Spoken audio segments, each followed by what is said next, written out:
Hello and welcome back to another episode of Movie Deputy Reviews, where I go in depth to interrogate movies for their plot and content to hopefully help you decide if these are ones that you want to see or not, and just kind of go from there. The one that we're going to be talking about today is going to be one that will have some mixed emotions on it. Today we are going to be talking about Inside Out 2. Now, this movie, if you grew up with the original Inside Out, will probably be great for you. If you are looking for a movie for little kids, this one is not one for you. I personally have seen and heard of, by talking to a lot of different people, about kids crying and them having to leave the movie. I'm talking like 5 to 8-year-olds that are just kind of overwhelmed by things in the movie, and the fact that there's parts of the movie that, besides it being a cartoon, are not very appropriate for the youngest of audiences. Because of that, surprisingly, I am going to be giving Inside Out 2 a guilty rating instead of the typical innocent rating. There's nothing bad. There's no cursing. There's nothing really over the top, but it could be very confusing for younger audiences, and hence why I am doing that. I have had the chance to just kind of hang out around some of the theaters locally, and I've just asked random people coming out of this movie, and a lot of people really love it. I'm not downing that at all, but I'm not going to give you the score quite yet. This one is one of those ones that I start asking people questions about it, and they're like, you make a good point on that, about the whole thing about just the age appropriateness of this and some of the subject matters that are addressed here.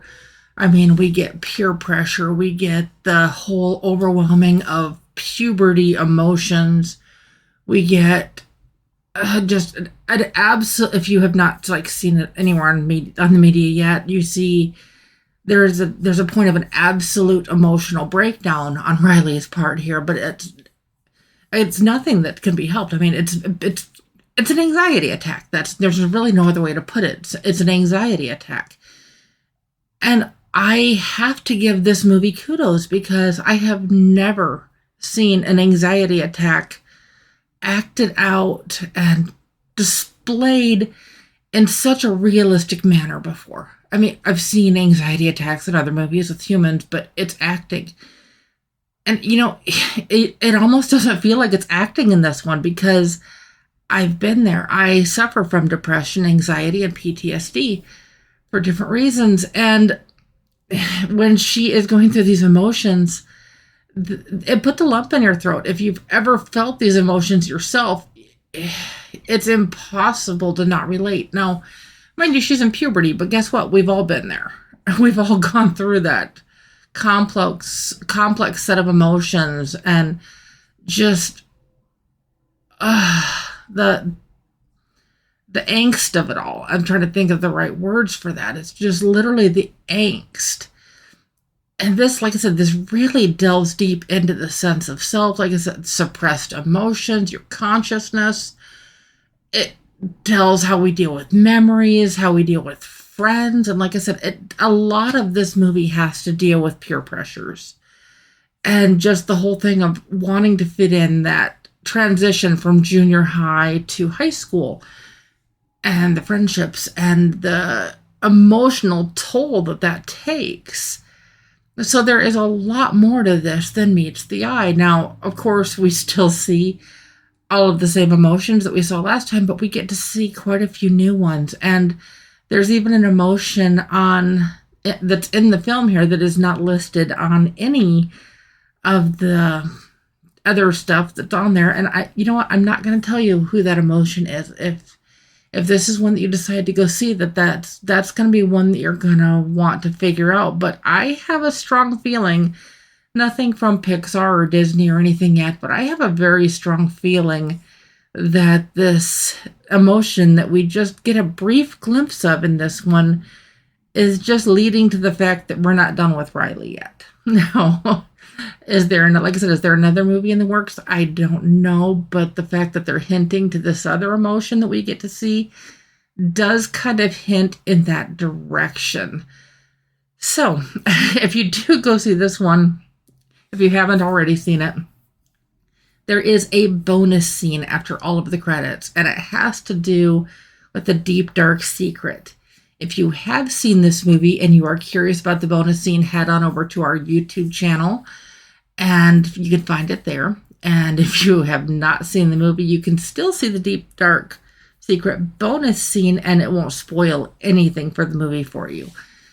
So, but there is just so much that this is delving into, and I had to laugh out loud. There's a couple scenes where you literally laugh out loud in this movie, and one of the ones was like, okay, teenagers, it's a Disney Pixar movie, they're not gonna come out and actually curse in this movie, but what they do say in one of those scenes that you're expecting a bomb to drop of sorts. And all they managed to say, and it's honestly kind of catchy, but it's Jiminy mother living toaster strudel. That's just one of those ones that you cannot help, but it makes you smile and giggle a little bit. But for as much of the angst and the emotions that this deals with, it does so in a very caring, compassionate way. But also, I mean, this movie could be very upsetting for some who are dealing with strong emotions or have issues with strong emotions. Score-wise, you're probably wondering where I'm at on this one. Well, I'm actually going with a solid 6.0 out of 10 on the Deputy scale. Now, I did debate with a slightly higher score. I mean, I gave the original Inside Out a 7.25. But that one was literally for everybody. This one, everybody can relate with this movie, but this movie is not for everybody. So if you have not seen this yet and you have been waiting to check it out, this was hopefully going to help you with that decision. I apologize that it's been such a gap of time since I've had a review up. Since I have been here with you last, we have gone to Montana for my mother-in-law's funeral, and it was a beautiful service. Thankfully, family members that are up there it's turning out to be such a godsend. And we're going to have to make a few more trips. We're not done making trips up there to take care of everything. My husband was her only biological child. So it's up to us and some of the other family members to kind of take care of everything up there. So it's going to be a journey through it all. It was kind of a journey even through this movie recently, going through something so emotional. And then watching a movie such as this was dealing with some of the mental health issues that I deal with. And also being on the spectrum. It never really addresses that here, but it kind of explains a little bit of how that thought process goes. Not necessarily thoroughly on everything, but enough that it helps.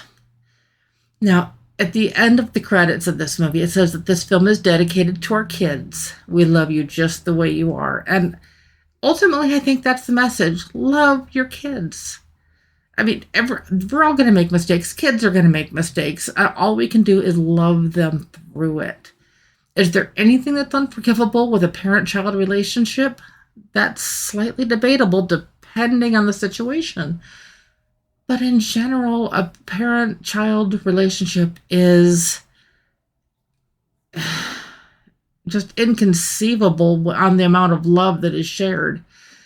And this movie also does give a special thanks to those who guided them through this emotional journey. There was a Dr. Lisa DeMoore, a Dasher Keltner, a Dr. Kristen Neff, and Dr. Paul Ekman. So if you know any of those doctors, or if you are any of those doctors, in case you missed that, they did give you a special shout out to say thank you. But be sure to come back tomorrow because I am talking about one of the biggest movies that opened up this weekend.